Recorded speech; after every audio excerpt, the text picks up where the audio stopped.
اخويا كنا مقبلين على واحد المسيره لسيدنا، لان راسلنا السيد القائد، راسلنا السيد الباشا، راسلنا الولايه، جميع السلطات، جميع المسؤولين في فاس. ما كانت حتى شي نتيجه. هذه 7 سنوات باش نعرفوا نحددوا حتى المده شحال. استدعانا البارح السيد القائد، هضر معنا، عطانا وعود، عاوتاني جا عندنا الباشا هذا الصباح عطانا وعود غادي نشوفوا. هاد الناس المشاكل ديالهم انتم عرفتوها وعرفها الجميع.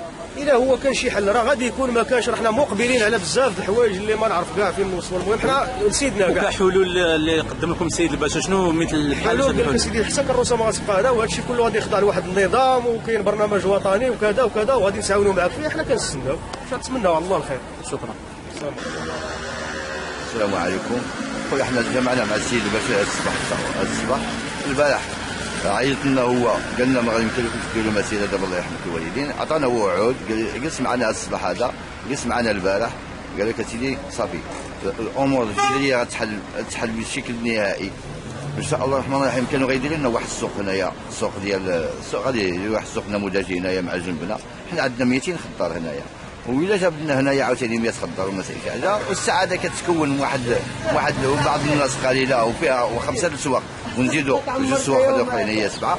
هاد الناس هادو ما يمكنلهمش التجاره ديالهم يكونوا الحد النهائي.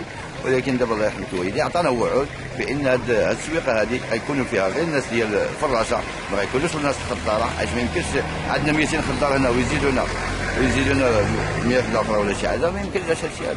دابا الله يرحم الوالدين، هذا هو اللي عاد عطانا السيد الباشا.